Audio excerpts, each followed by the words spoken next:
Hello viewers, welcome back to our channel ticket counter. ఈ రోజు ఈ వీడియోలో తెలుగు అండ్ తమిళ్లో రిలీజ్ అయిన ఒక థ్రిల్లర్ మూవీ స్టోరీని చూద్దాం. 2023లో హన్సిక మోత్వాని నటించిన my name is Shruti movie ఇది. మూవీలో ట్విస్ట్లు అయితే నెక్స్ట్ లెవెల్లో ఉంటాయి, అందుకే చివరి వరకు ఎక్కడా మిస్ చేయకుండా చూడండి. ఇలాగే మరికొన్ని వీడియోస్ ని చూడాలి అనుకుంటే మన ఛానల్ ని సబ్స్క్రైబ్ చేసుకుని ఫాలో అవుతూ ఉండండి. మరి మూవీని స్టార్ట్ చేద్దామా?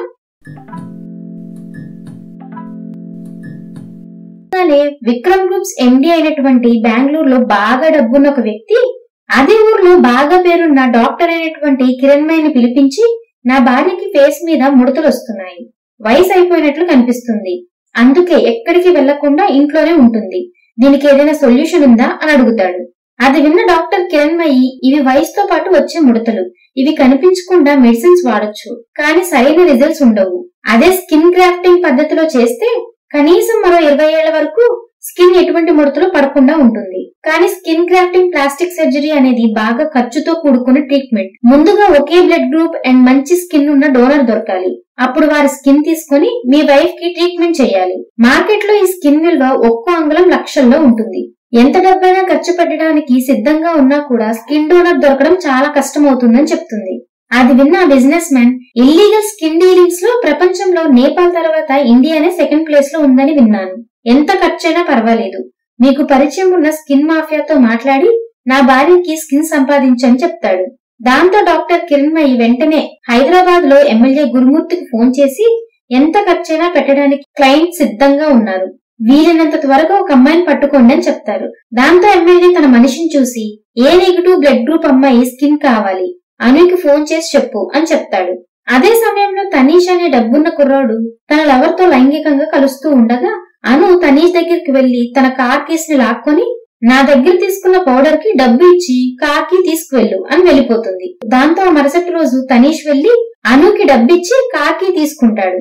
అప్పైతే కట్టేశావు, కానీ మీ నాన్న నీ క్రెడిట్ కార్డ్స్ అన్ని బ్లాక్ చేసి చేతికి డబ్బు కూడా ఇవ్వడం లేదని విన్నాను, ఇకపై పౌడర్ టేస్ట్ చూడాలనుకుంటే పౌడర్ ఎలా కొంటావు, నా దగ్గర ఒక డీల్ ఉంది, నేను చెప్పిన పని చేసి పెడితే నీకు 1 సంవత్సరానికి సరిపడా పౌడర్ ఇస్తానని చెప్పడంతో తనీష్ అందుకు ఒప్పుకుంటాడు. అలా 1 సంవత్సరం తర్వాత తనీష్ ఒక అపార్ట్మెంట్ లో నుంచి బయటికి వచ్చి కార్ లో కూర్చొని కోపంతో ఒక గన్ని తీసుకుని తిరిగి అపార్ట్మెంట్ లోకి వెళ్తాడు.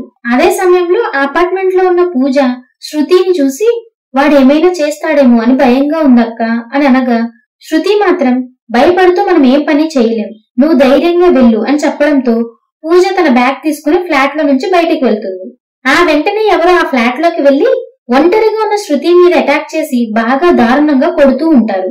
దాంతో శృతి ఆ వ్యక్తి తనని బాటిల్ తో కొట్టి ఆ వ్యక్తి కాళ్ళు చేతులు కట్టేసి తన వాష్రూమ్ లో పెట్టి లాక్ చేసి ఫ్లాట్ మొత్తం ఎటువంటి క్లూస్ లేకుండా క్లీన్ చేసి ఆ వ్యక్తి మొబైల్ ని తీసుకుని ఒక కొరియర్ బాక్స్ లో పెట్టి ప్యాకింగ్ చేసి దాన్ని బెంగళూరులోని ఒక అడ్రస్ కి పంపుతుంది. మరో పక్క ఎమ్మెల్యే గురుమూర్తికి సంబంధించిన ఇల్లీగల్ బిజినెస్ లకి సంబంధించిన వీడియోని రికార్డ్ చేసిన గుర్తు తెలియని వ్యక్తి ఆ వీడియోని ఎమ్మెల్యేకి పంపించి డబ్బు ఇవ్వమని బ్లాక్ మెయిల్ చేస్తూ ఉంటారు. దాంతో ఎమ్మెల్యే ఆ వీడియో తీసింది ఎవరు అని తెలుసుకునే పనిలో ఉంటాడు. 2 డాక్టర్స్ ని పిలిపించి ఎంక్వైరీ చేయగా, ఒకరు నాకు పబ్ లో పరిచయం అయ్యాడు సార్, వాడు నిన్న ఫోన్ చేసి డ్రగ్స్ డోస్ ఎక్కువైంది, మీ హాస్పిటల్ కి వస్తున్నా అంటే రమ్మని చెప్పాను, కానీ వాడు రాగానే హాస్పిటల్లోనే చనిపోయాడు.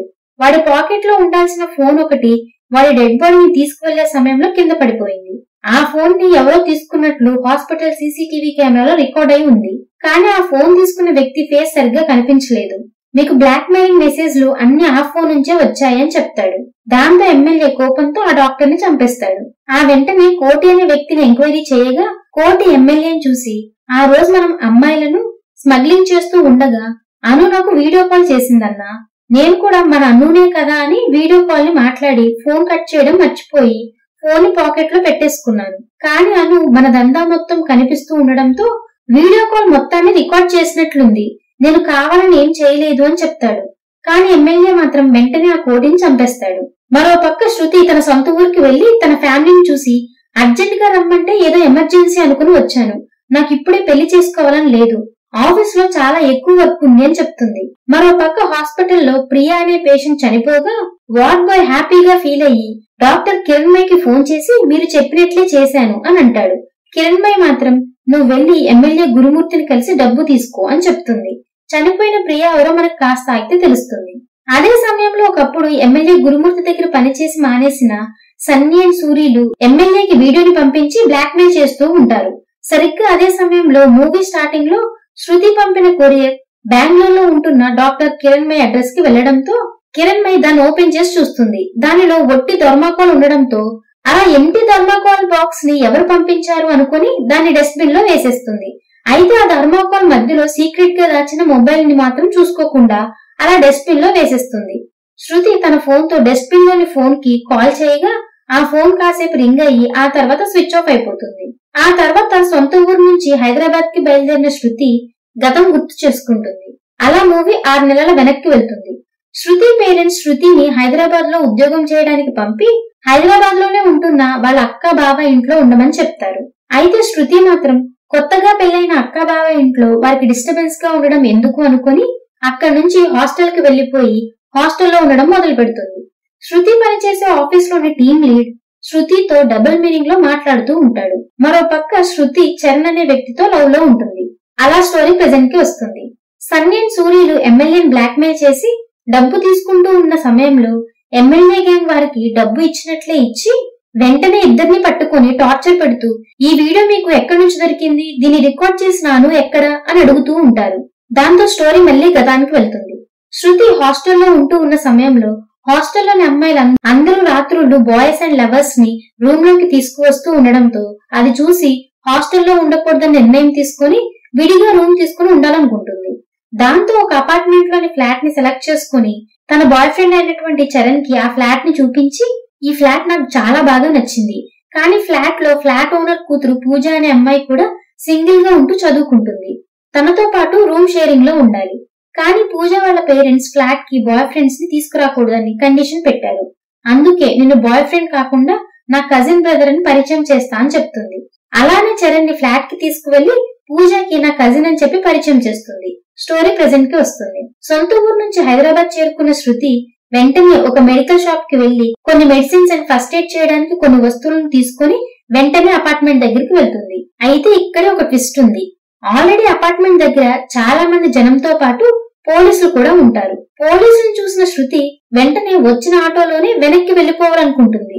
కానీ పోలీసులు శృతిని ఆపి ఈ అపార్ట్మెంట్ లో దొంగలు పడ్డారు, అందరి ఫ్లాట్స్ లో ఏమేమి పోయాయో నోట్ చేసుకుంటున్నాం, మీ ఫ్లాట్ లో చెక్ చేసుకుని చెప్పండి అని చెప్పడంతో శృతి ఊపిరి పీల్చుకొని తన ఫ్లాట్ కి వెళ్లి ఫార్మాలిటీకి అలా అలా చెక్ చేసి నా ఫ్లాట్ లో ఏమీ పోలేదని చెప్పడంతో పోలీసులు అపార్ట్మెంట్ నుంచి వెళ్లిపోతూ ఉంటారు. సరిగ్గా అదే సమయంలో శృతి తన వాష్రూమ్ లోకి వెళ్లి చూసి షాక్ అయ్యి గట్టిగా అరుస్తుంది. దాంతో పోలీసులు వెంటనే శృతి ఫ్లాట్ లోకి వెళ్తారు. ఇక్కడే మరో ట్విస్ట్ రివీల్ అవుతుంది. తన వాష్రూమ్ లో బంధించి ఉంచిన వ్యక్తికి బదులుగా అక్కడ డ్రగ్స్ అమ్ముతూ ఉండే అను డెడ్ బాడీ ఉంటుంది. ఆ న్యూస్ మీడియా మొత్తం బ్రేకింగ్ న్యూస్ అయిపోతుంది. కేస్ ని ఆఫీసర్ రంజిత్ కి అప్పచెప్తారు. అను గురించి ఎక్కువగా ఎంక్వైరీ చేస్తే తన మాఫియా గురించి బయటపడిపోతుంది అనుకున్న ఎమ్మెల్యే టెన్షన్ పడుతూ ఉంటాడు. ఆఫీసర్ రంజిత్ క్రైమ్ జరిగిన అపార్ట్మెంట్ కి వెళ్లగా ఒక పోలీస్ రంజిత్ ని చూసి ప్రైవసీ కోసం అపార్ట్మెంట్ పార్కింగ్ ఏరియాలో తప్ప ఇంకెక్కడా సీసీటీవీ కెమెరాలు పెట్టలేదంట సార్ అని చెప్తాడు. రంజిత్ పార్కింగ్ ఏరియాలో ఉన్న సీసీటీవీ వీడియోని చెక్ చేయగా దానిలో అను పార్కింగ్ ఏరియాలో తనీష్ ని గన్ తో బెదిరించడం రికార్డ్ అయి ఉంటుంది. దాంతో తనీష్ ని పట్టుకుని ఎంక్వైరీ చేయగా తనీష్ రంజిత్ ని చూసి నేను అను దగ్గర పౌడర్ కొంటూ ఉండేవాడిని, ఒక రోజు తను చెప్పినట్లు చేస్తే 1 సంవత్సరానికి సరిపడా పౌడర్ ఇస్తానని చెప్పింది, అందుకు బదులుగా ప్రియా అనే అమ్మాయిని లవ్ పేరుతో ట్రాప్ చేయమని చెప్పడంతో నేను అను చెప్పినట్లే ప్రియాని మోసం చేసి అనుకి అప్పచెప్పాను. కొన్ని రోజుల తర్వాత ప్రియా నాకు పాడైపోయిన చర్మంతో అనారోగ్యంగా కనిపించింది. చాలా సార్లు చర్మం తీసుకోవడం వల్ల తనకి స్కిన్ క్యాన్సర్ వచ్చింది. హాస్పిటల్లో ట్రీట్మెంట్ తీసుకుంటూ చనిపోయింది. అలా ముందుగా హాస్పిటల్లో చనిపోయిన ఈ ప్రియ ఒక్కరే. తనీష్ పోలీసులను చూసి అందుకే నేను ఆ రోజు అనుకి ఫోన్ చేసి నీతో మాట్లాడాలి అని చెప్పగా అను ఆ అపార్ట్మెంట్ దగ్గర ఉన్నానని చెప్పింది. దాంతో అనుని కలిసి ప్రియాని ఏం చేశావని అడిగాను. అప్పుడు అను మాత్రం నాతో ప్రియాని ట్రాప్ చేయించింది తన స్కిన్ కోసమే అని చెప్పింది.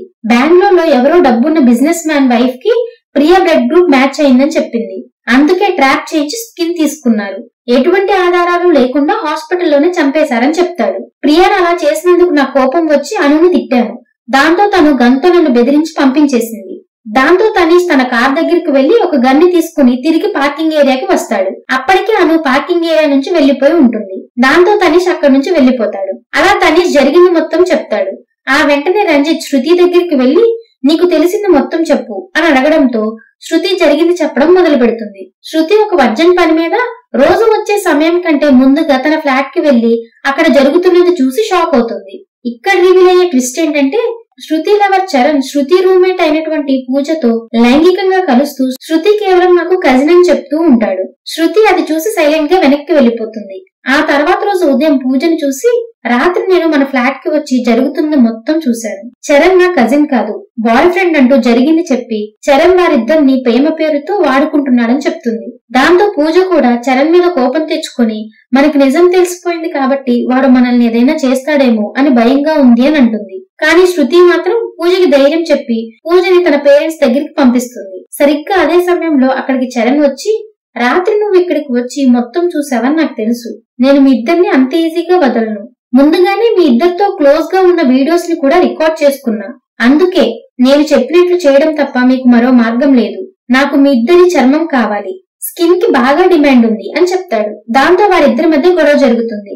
ఆ గొడవలో శృతి చరణ్ తల మీద కొట్టి స్పృహ తప్పి పడిపోయిన చరణ్ ని వాష్రూమ్ లో బంధిస్తుంది. చరణ్ ని రూమ్ లో బంధించి టార్చర్ పెట్టి బుద్ధి వచ్చేలా చేయాలని నిర్ణయం తీసుకుని చరణ్ తన ఫ్లాట్ లో బందీగా ఉన్నట్లు అనుమానం రాకుండా ఉండాలని బాగా ఆలోచించి చరణ్ తన మీద అటాక్ చేయడానికి వచ్చే ముందు ఎవరితోనో ఫోన్ లో మాట్లాడుతూ బెంగళూరులో ఉంటున్న డాక్టర్ కిరణ్మయ్ అడ్రస్ ని ఒక పేపర్ మీద రాసుకుని ఫోన్ లో నేను ఇప్పుడు డాక్టర్ కిరణ్మయ్ ని కలవడానికి బయలుదేరతాను అని చెప్పిన మాటలు గుర్తు చేసుకుంటుంది. దాంతో చరణ్ ఫోన్ ని ఒక కొరియర్ బాక్స్ లో డాక్టర్ కిరణ్మయ్ అడ్రస్ కి పంపుతుంది. అంటే పోలీసులు చరణ్ ఫోన్ ని ట్రాక్ చేస్తే చరణ్ బెంగళూరు కి వెళ్ళినట్లు ట్రాక్ అవుతుందని అలా చేస్తుంది శృతి. ఆ వెంటనే ఇంటి దగ్గర నుంచి అర్జెంట్ గా ఇంటికి రమ్మని ఫోన్ రావడంతో ఇంటికి వెళ్లి తిరిగి వస్తూ వాష్రూమ్ లో బంధించి ఉంచిన చరణ్ కోసం మెడిసిన్స్ తీసుకుని వస్తుంది. అయితే అక్కడ చరణ్ కి బదులుగా అను డెడ్ బాడీని చూసి షాక్ అవుతుంది. అలా శృతి జరిగింది చెప్పగా అది విన్న ఆఫీసర్ రంజిత్ అయితే నువ్వు ఆ సమయంలో రూమ్ లాక్ చేసే వరకు ఎక్కడికి వెళ్లకుండా అదే ఫ్లాట్ లో ఉన్నావా అని అడుగుతాడు. అది విన్న శృతి లేదు సార్, నేను చరణ్ ని వాష్రూమ్ లో పెడుతూ ఉండగా మా పక్క ఫ్లాట్ లో ఆంటీ కాలు జారి కింద పడిపోయిందని తెలిసి వారి ఇంటికి వెళ్లి హెల్ప్ చేసి ఆ తర్వాత వచ్చి ఫ్లాట్ లాక్ చేసుకుని వెళ్లిపోయా అని చెప్తుంది. అలా జరిగింది చెప్పిన శృతి నేను చరణ్ కి బుద్ధి చెప్పడానికే బంధించానని చెప్తుంది. సీసీటీవీ వీడియోని చెక్ చేయగా చరణ్ పార్కింగ్ ఏరియాలో నడుచుకుంటూ పారిపోయి ఉండడం రికార్డ్ అయి ఉంటుంది. అలాగే చరణ్ కోసం శృతి మెడిసిన్స్ కొన్నట్లు కూడా తెలియడంతో ఆఫీసర్ రంజిత్ శృతిని చూసి ఇంటికి వెళ్లిపోమని చెప్పి విచారణకి పిలిచినప్పుడల్లా రమ్మని చెప్తాడు. ఆ వెంటనే శృతి బావైనటువంటి బాబీ తన వైఫ్ తో పాటు వచ్చి శృతిని ఇంటికి తీసుకువెళ్తాడు. రంజిత్ తన పై అధికారులను చూసి ఈ కేసు చాలా సింపుల్ సార్, శృతి చరణ్ కి బుద్ధి చెప్పడానికి రెడీ అవుతున్న సమయంలోనే కింద పార్కింగ్ ఏరియాలో అను తనీష్ ని గన్తో బెదిరించింది. ఆ తర్వాత తనీష్ తన కార్ దగ్గరికి వెళ్లి గన్ తెచ్చేలోపు అను శృతి ఫ్లాట్ కి వెళ్ళింది. బహుశా చరణ్ ని కలవడానికి వెళ్ళుండొచ్చు. అక్కడ స్పృహ తప్పి పడి ఉన్న చరణ్ ని చూసి షాక్ అయి ఉంటుంది. అదే సమయంలో పక్క ఫ్లాట్ కి వెళ్లి పడిపోయిన మహిళకి హెల్ప్ చేసిన శృతి తిరిగి తన ఫ్లాట్ కి రావడంతో శృతి ఫ్లాట్ లో ఉన్న అను అక్కడే తన కంటపడకుండా దాక్కుని ఉంటుంది. ఆ విషయం తెలియక శృతి డోర్ లాక్ చేసుకుని వెళ్లిపోయింది. కొద్దిసేపటికి చరణ్ స్పృహలోకి వచ్చాడు. ఆ తర్వాత కారణం ఏంటో తెలియదు కానీ చరణ్ అండ్ అనుల మధ్య గొడవ జరిగింది. ఆ గొడవలో చరణ్ అనుని చంపి డోర్ లాక్ చేసి ఉండడంతో వెనక కిటికీ నుంచి బయటికి వెళ్లి తప్పించుకున్నాడు. అందుకే ఇక్కడ చరణ్ ఒక కిల్లర్, మనం చరణ్ కోసం వెతకాలి అని అంటాడు. మరో పక్క శృతి తన బావ బాబీని చూసి నా ఫ్లాట్ లో కొన్ని ఇంపార్టెంట్ వస్తువులు ఉన్నాయి, వాటిని తెచ్చుకోవాలి అని చెప్పడంతో శృతి అండ్ బాబీలు శృతి ఫ్లాట్ కి బయలుదేరతారు. ఎమ్మెల్యే మనుషులు శృతి వల్ల ఎమ్మెల్యే దందా బయటపడుతుందని శృతిని చంపడానికి వారి కార్ని ఫాలో అవుతూ ఉంటారు.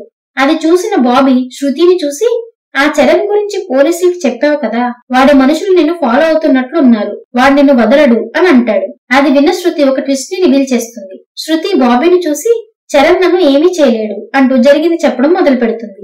నిజానికి శృతి చరణ్ ని వాష్రూమ్ లో పెడుతూ ఉండగా అను అక్కడికి వెళ్లి నీ చర్మం కోసం నేను చరణ్ కలిసి ప్లాన్ చేశాం, నిన్నెలా వదులుతాను అంటూ ఫైట్ చేస్తుంది. ఆ గొడవలో శృతి కొట్టడంతో అను స్పృహ తప్పి పడిపోతుంది. అదే సమయంలో అను చేతిలోని గన్ తీసుకొని స్పృహలోకి వచ్చిన చరణ్ ని చూసి నేను చెప్పినట్లు చేస్తే నిన్ను వదిలేస్తా అని అను దగ్గర దొరికిన పౌడర్ ప్యాకెట్ ని చరణ్ కి ఇచ్చి దీన్ని పీల్చి ధైర్యం తెచ్చుకొని నీ చేత్తోనే అనుని చంపు అని చెప్పడంతో చరణ్ కూడా శృతి చెప్పినట్లే ఆ పౌడర్ ని పీల్చి అనుని చంపేస్తాడు. ఆ వెంటనే శృతిని చూసి మత్తు బాగా ఎక్కువగా పీల్చినట్లున్నాను, త్వరగా హాస్పిటల్ కి వెళ్ళాలి అని అంటాడు.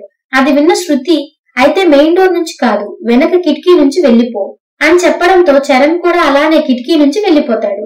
అది మొత్తం విన్న బాబీ, అయితే చరణ్ హాస్పిటల్లో ట్రీట్మెంట్ తీసుకుంటూ ఇప్పుడు నీ మీద అటాక్ ప్లాన్ చేస్తున్నాడా అని అడుగుతాడు. ఇక్కడే శృతి మరో ట్విస్ట్ ని రివీల్ చేస్తుంది. శృతి బాబీని చూసి, లేదు, చరణ్ హాస్పిటల్లో చనిపోయేలా చేశాను. మత్తు పౌడర్ లో ఏదైనా పెయిన్ కిల్లర్ టాబ్లెట్ ని కలిపి పీల్చితే ప్రాణాలు పోతాయని ఇంటర్నెట్ లో చదివాను. అందుకే నేను చరణ్ తో పౌడర్ పీల్చమని ఇచ్చినప్పుడు నేను పీరియడ్ సమయంలో వేసుకునే పెయిన్ కిల్లర్ ని పౌడర్ గా చేసి కలిపేశాను. దాంతో చరణ్ హాస్పిటల్లో చనిపోయాడు అని చెప్తుంది. అలాగే అనుని చంపినప్పుడు అను ఫోన్ లో ఎమ్మెల్యే దందాకి సంబంధించిన వీడియో రికార్డింగ్ ఉండడంతో ఆ వీడియోని ఒక కాపీ తీసుకొని Anu phone Charan dead body pocket లో పెడుతుంది. ఆ ఫోన్ హాస్పిటల్లో ఉన్న సన్యన్ సూర్యులకి దొరకడంతో వారు ఎమ్మెల్యేని బ్లాక్ మెయిల్ చేసి దొరికిపోతారు. అలా శృతి జరిగింది చెప్పగా అది విన్న బాబీ, నువ్వు ఎమ్మెల్యే గురుమూర్తితో ఎందుకు పెట్టుకున్నావు, వాడు బాగా డేంజరస్ అని అంటాడు. అది విన్న శృతి నవ్వి ఒక పెద్ద ట్విస్ట్ ని రివీల్ చేస్తుంది. శృతి బాబీని చూసి, నేను ఎమ్మెల్యే అని చెప్పాను కానీ గురుమూర్తి అని చెప్పలేదు. నేను గురుమూర్తితో పెట్టుకున్నానని నీకెలా తెలుసు? అంతేకాకుండా శృతి బాబీని చూసి, నీకు ఎమ్మెల్యేకి మధ్య ఫోన్ కాల్స్ ఉన్నాయని కూడా నాకు తెలుసు అని చెప్తుంది. అది విన్న బాబీ నవ్వి, తెలిసిపోయిందా, నీది బాగా అరుదైన బ్లడ్ గ్రూప్. ఎమ్మెల్యే పిలిచి నీ మరదలు స్కిన్ కావాలి అంటే పెద్ద మొత్తంలో డబ్బు వస్తుందని సరే అని చెప్పాను అంటాడు. దాంతో శృతి వెంటనే బాబీ దగ్గర ఉన్న గన్ లాక్కొని వారిని ఫాలో అవుతున్న ఎమ్మెల్యే మనుషుల మీద కాల్పులు జరుపుతుంది. ఆ గన్ లో బుల్లెట్స్ అయిపోయిన తర్వాత గన్ ని బాబీ చేతికి ఇస్తుంది. దాంతో కాల్పులు జరిపింది బాబీ అనుకుని ఎమ్మెల్యే మనుషులు బాబీని చంపేస్తారు. అలా ఎమ్మెల్యే మనుషులు శృతిని చంపబోతూ ఉండగా ఆఫీసర్ రంజిత్ ఆ గ్రూప్ ని చంపి శృతిని కాపాడుతాడు. దాంతో శృతి అను ఫోన్ లో ఎమ్మెల్యేకి వ్యతిరేకంగా దొరికిన వీడియోని రంజిత్ కి ఇస్తుంది. అలా ఆఫీసర్ రంజిత్ ఎమ్మెల్యేని అరెస్ట్ చేస్తాడు. సరిగ్గా అక్కడితో మూవీ ఎండ్ అవుతుంది. ఈ మూవీ మీకు ఎలా అనిపించిందో కామెంట్ చేసి చెప్తారు కదా. మీరు చేసే కామెంట్స్, లైక్స్ అండ్ సబ్స్క్రిప్షన్స్ మాకు నెక్స్ట్ వీడియో చేయడానికి ఎంతో ఎంకరేజ్మెంట్ ని ఇస్తాయి. ఈ మూవీ అమెజాన్ ప్రైమ్ లో స్ట్రీమ్ అవుతుంది. ఈ వీడియో కనుక మీకు నచ్చినట్లయితే మీ ఫ్యామిలీ ఫ్రెండ్స్ తో కూడా షేర్ చేసుకుని సపోర్ట్ చేస్తూ ఉండండి. Thank you everyone for watching.